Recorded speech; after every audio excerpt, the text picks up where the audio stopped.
LTA Nation, welcome to another episode, another podcast day, another day of bringing men and women together, another day of taking accountability for your actions, and that's what we want. I am your host, and today we are going to talk about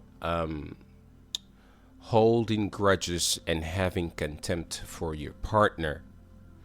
Okay, if this is the first time you're joining us, this podcast is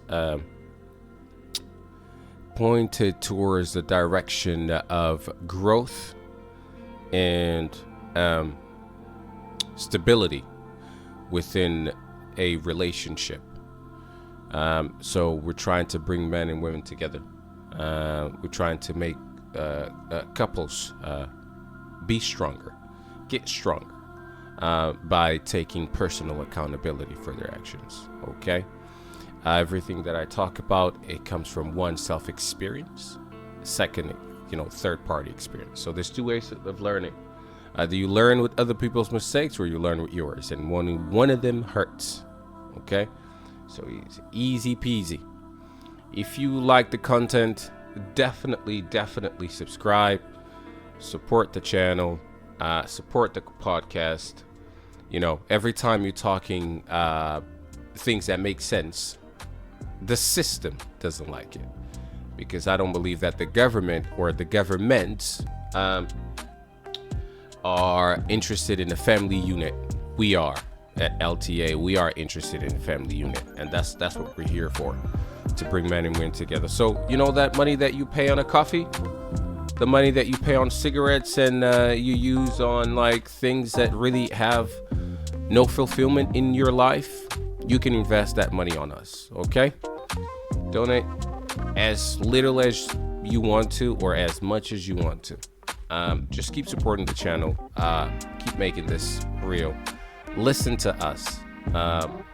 There's a team behind that does a lot of research, that does a lot of the work on the background, and we want to be here permanently. We want to make sure that if you're depressed, you can rely on us. If you're holding through a heartbreak, you can rely on us. If you're looking to start a new relationship and you don't know where to start, you can rely on us. We're here for you. Okay, now let's jump straight into it.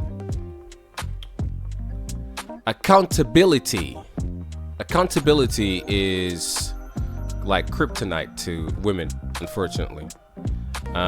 We all have accountability problems to a certain extent, but I've noticed through my personal experience and third-party experiences, people that I spoke with, people 30 and all that been in relationship for years, that have kids, and the main thing they talk about is accountability, how their partners are not accountable for their actions. So this seems to be a very common subject within a relationship. Okay, so a lot of people have ego. So men have ego, women have pride. Okay, we both have both, but I think that men have more of an ego problem than women. I think that men, when you got another one that's tall, and then you go, yeah, but I'm bigger. That's an ego problem. Okay, measuring, members. That's an ego problem. I've got more money than you. My car is better than you. That's an ego problem. I think men were naturally wired to strive for more. Okay, that is good if you're ambitious, but that it should not affect your relationship, whether with your family or your friends. You should be always able to keep that ego in check. Now, keep in mind that I think that every single human trait, when you being just naturally human, is a good thing in good measure. So having a little bit of an ego that boosts you to be, that compels you to be ambitious, that's good. Oh, he's got that. Oh, I'm gonna get that, or I'm gonna get better. That's good. But just solely for that object kind of thing, for that possession, that's not good.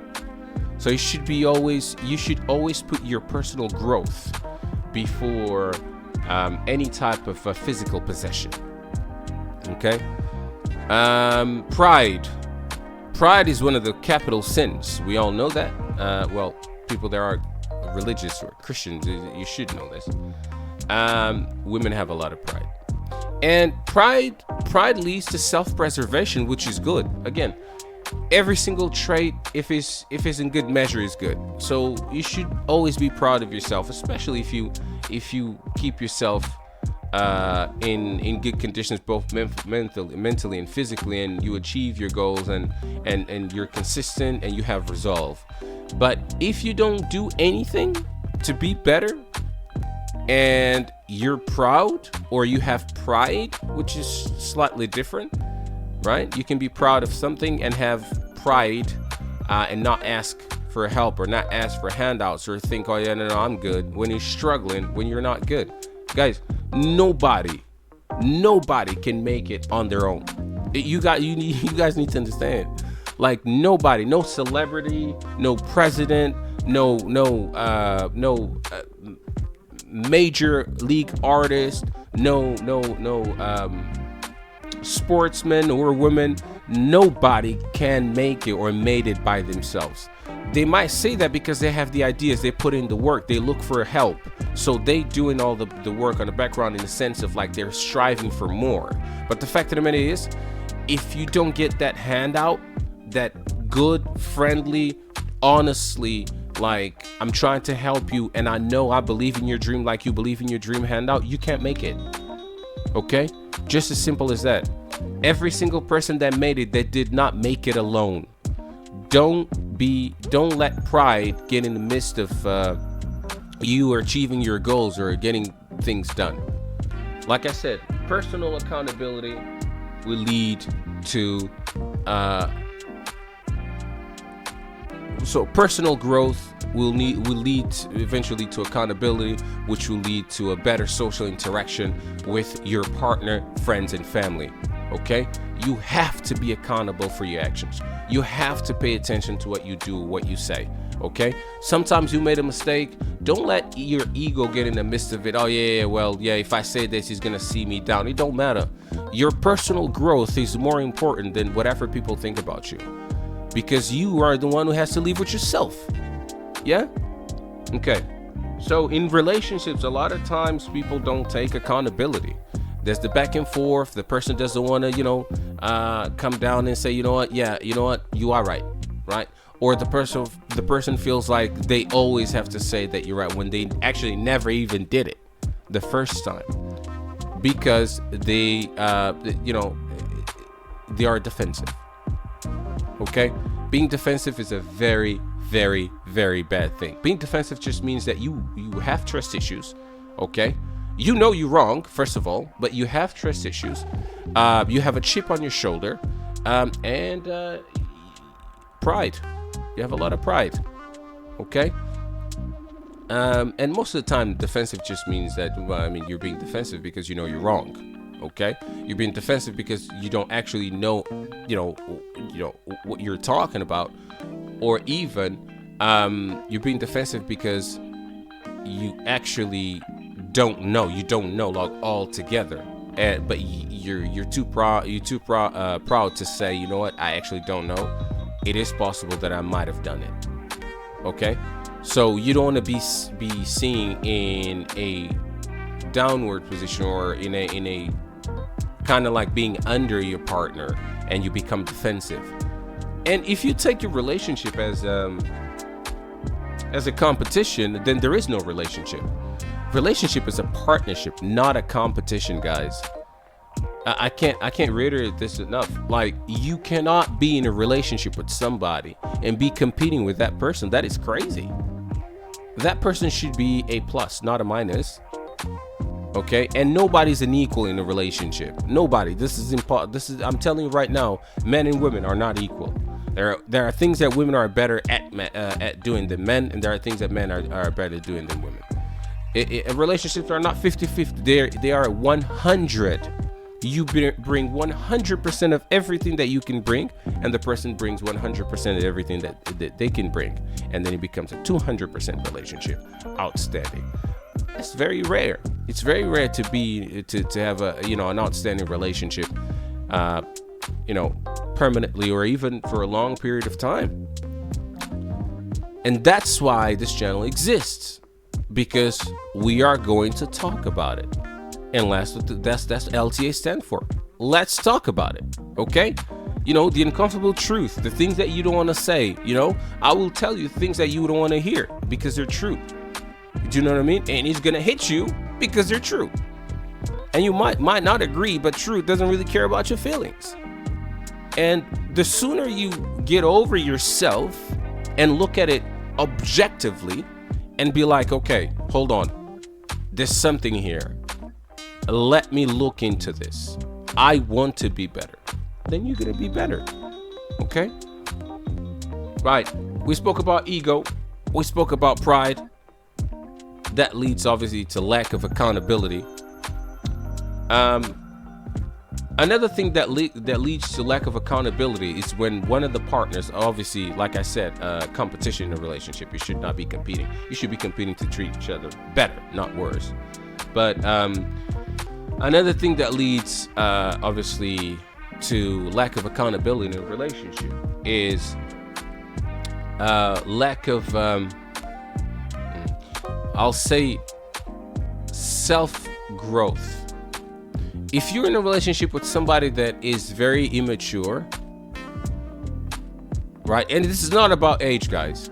Some 19-year-olds are very, very mature and they're graduating, uni right now because they're very advanced.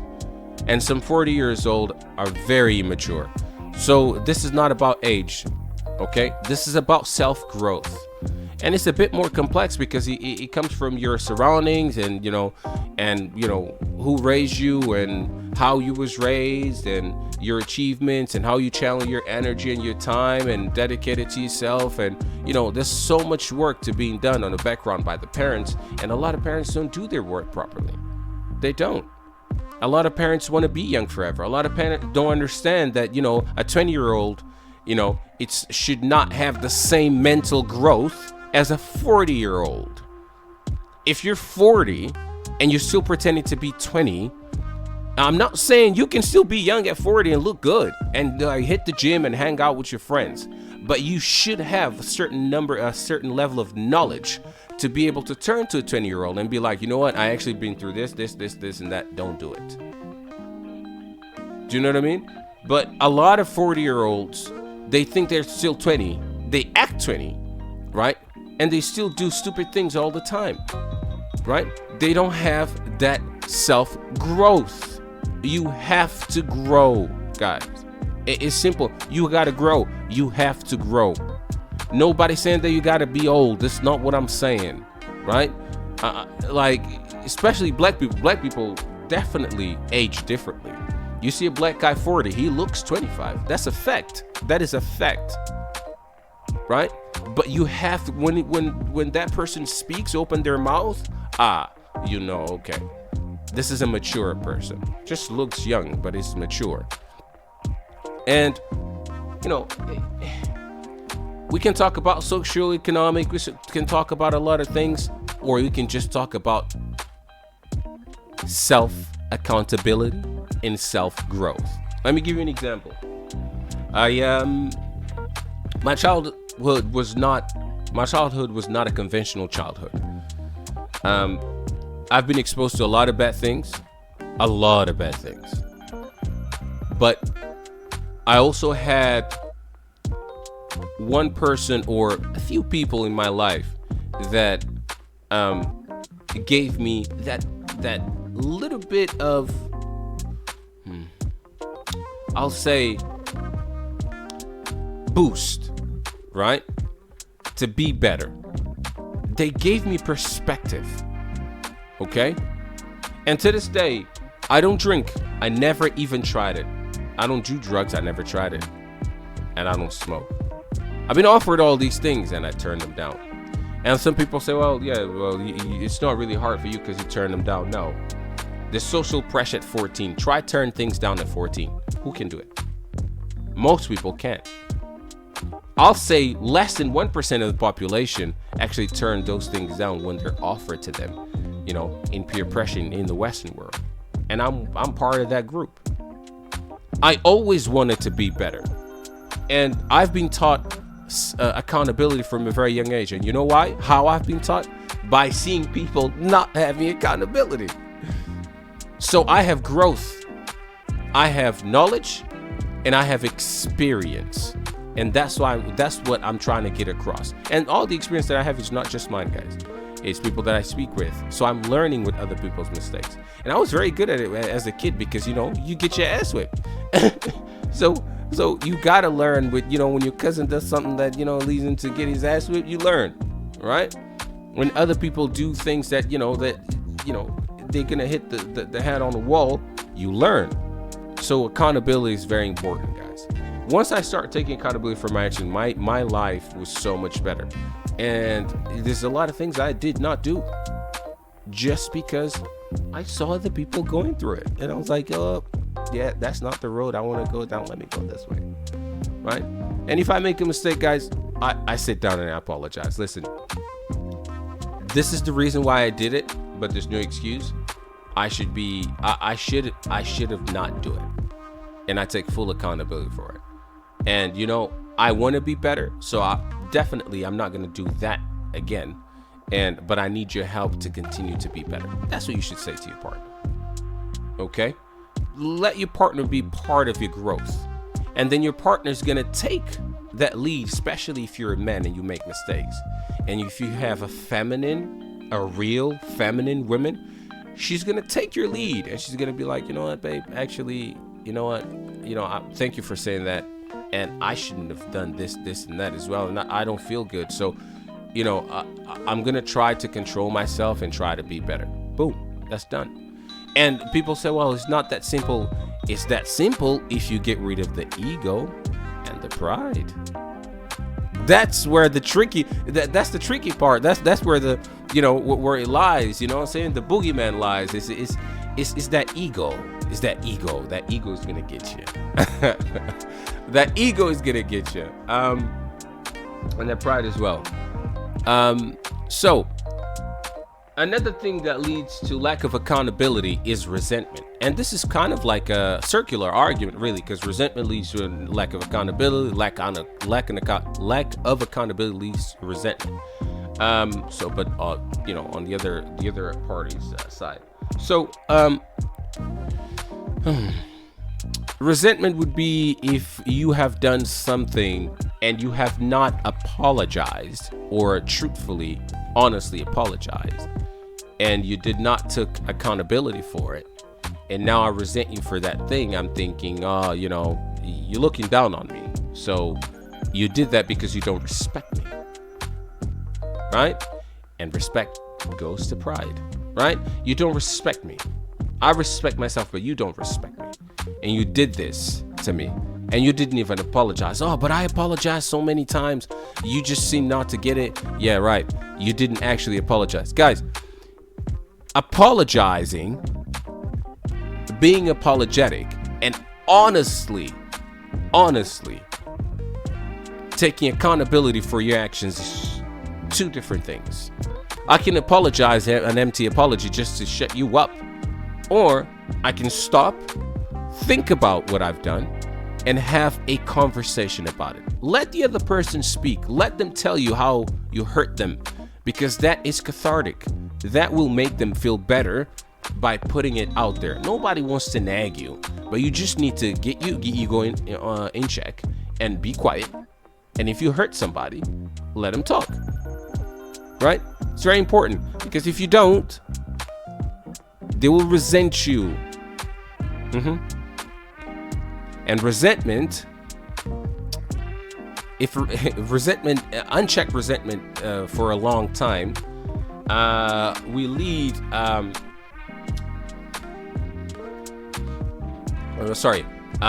holding a grudge for so long, right? So holding a grudge for so long, which would be exactly what I said. You know, the person, you didn't apologize properly, or the person felt like they haven't been heard. Now that's a grudge. And that then, obviously, if it's unchecked, will lead to resentment. That's what I meant to say. Yeah, if somebody resents you, it's just a matter of time until the relationship goes down the drain. I'm telling you straight up. I know you don't want to hear it, but I'm telling you. If somebody resents you for a long time, they might still love you, but they will not respect you. They will not like you as an individual, because they have that grudge on the back of their hand that turned into the big resentment monster. Okay. And now they're looking at you in a non-precious way. Okay. So accountability is very important, guys. Now, let me tell you this, right? You will resent your partner. Boom. I said it. Here we go. You will resent your partner. You will resent your partner. You cannot make anyone 100% happy. This is not going to happen. Just like you can't be made 100% happy. Happiness is a state. Is a state of being. It's a moment thing. Because we are so volatile. Because the world around us is so volatile. Now, there is resentment. Damn. How do I deal with resentment? Okay, let's cover it. You have to be able to speak with your partner about that resentment. Don't nag. Don't be shouting and screaming. Take your partner on a dinner. Go out, get some food. Go to the park. Get some ice cream or something. Being in a non-oppressive environment or non-enclosed environment. So give that person the option, because it's all about perception. If you have that conversation in the house, it feels like you're trapping them. Give that person the option or the ability to walk away if that's the case. They don't like in the conversation. Okay? You cannot be oppressive. If the person really cares about you, they will stay and talk to you. So worst case scenario, the person resents you. The person's been resenting you for 6 months. This is how people cheat on each other, by the way. Right? Resentment. Right? Now, you don't know what's going on. You're oblivious, which is even worse. Your partner resents you, and your partner being moving in a certain type of way. Now, I need you guys to understand something. Not every resentment is justified. Okay? Not every resentment is justified. Sometimes people resent you for their own selfish reasons. Sometimes they're projecting. And sometimes it's just a misunderstanding. But you will never know until you let that person speak. Stop cutting people off. When people starting talking, let them talk. If you don't understand something, listen, guys, everything goes in a healthy relationship. Grab a notepad. Take notes. Don't take notes in a cheeky way. Don't take notes in a I'm gonna throw this in your face. Take notes, honest notes, like just pointers, so you can address those things. You need to address your partner's concerns. It has to happen. You cannot have a relationship without addressing your partner's concern. It's not gonna work. Your partner has concerns. I'm not saying you need to agree with that person. No, this is not what I'm saying. I'm saying you need to listen. Because if you don't listen, the person will do things behind your back. Trust me. Trust me on that one. Humans will do it. Okay? So you need to listen to your partner's concern. You don't have to agree with them. Okay? It might even be a petty thing, but it needs to be addressed. Okay? Because those concerns turn into grudge, then turn into resentment. If they hold to that grudge for too long, then they will resent you. Okay? You need to let your partner speak. Babe, I want to talk to you about something. Okay. What is it? So don't be sending text messages either. Don't I don't know. A lot of people like to do this. This is dumb. Okay? A text message is just letters, okay, combined. it gives, you know, result to a word. Words combined give results to a phrase. But this doesn't have anything. It doesn't have any energy. It doesn't have any sentiment. It doesn't have any feelings. It's just, it depends on the person. If the person is in a bad mood and they read something, it might be the same goddamn phrase. They're gonna take it however way they want it. This has to be in person, in a conversation. Let's go grab a coffee. Okay? Let's take 10 minutes. Grab a coffee. You know, or when the kid, if you got kids, when the kid goes to bed, let's sit down. Let me make us a coffee. Put like some nice, smooth, like music on the background.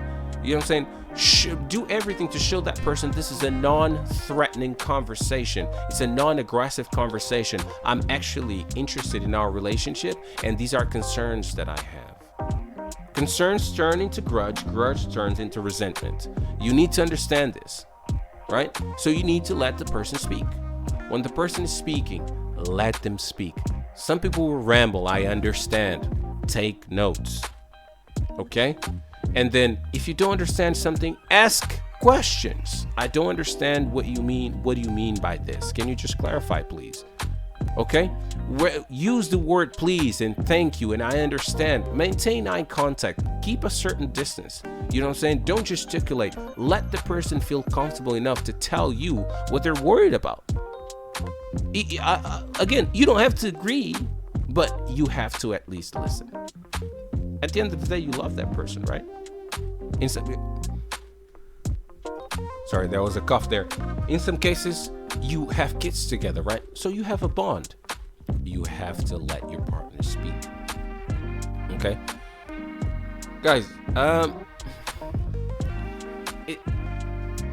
everything that I'm saying is quite broad because I want to reach as many people as possible. I want to keep relationships intact. But I understand that sometimes you have a relationship with toxic people. However, I spoke about toxicity and toxic people in previous episodes. You just need to go out and listen to them. I'm not saying that you need to listen to somebody that is manipulative, somebody that is toxic. You know, I showed you on those episodes how to spot a toxic person, how to spot a manipulative person. And toxic elements, whether it's friends, family, or partners, you need to get rid of them. I'm telling you, you will not be happy until you remove toxic elements from your life. It could be an overbearing parent, it could be a bad friend, and you could be a jealous or controlling partner. These are toxic people. But you don't just get rid of them, you talk to them first. You let them know how you feel. You give suggestions to improve the relationship. And if it doesn't get better, then you have to get rid of them. You will not be happy if you have toxic people in your life. Period. It's just as simple as that. Right? And we all know that toxic person. We all have friends that are in a toxic relationship where the partner's always telling them what to do, right? And not like, oh, babe, you know what? I think that dress is too revealing. You know, that's not toxic. That's not toxic at all. Because if there's a fight, I'm gonna have to fight. Somebody to respect you, you're gonna look for me to kind of like hold your what's it called? Your honor, per se, right? So you have to listen to your man. If your man is saying that it's too revealing, it's too revealing, right? You need to consider that. No, you need to come to a compromise. Babe, I don't think it's too revealing, but I'll say I never wore this dress before. Or I had dresses like this, but not really like this. So I'll take maybe a long coat or something to like cover me. If you know, I see that you're uncomfortable, I'll put it on. Okay? So always find a midterm, guys. It doesn't have to be one way or the other way. There's a midterm, and you should be able to find that easy because you love each other, guys. But if you have ego and pride in the midst of it, you're not gonna get it. Guys, keep sending us your emails. I will address them, okay? If you have problems, you have concerns, I will go through them, okay? I will contact you. Might even get you on the channel. We have a chat. You know what I'm saying? I'll give you some good advice. I'll point you towards the right direction, whether you need, counseling, whether you need couples therapy. We will do it together. Okay? As always, it has been emotional. Keep yourself safe, and I'll see you next time. It's been a pleasure. Thank you for listening.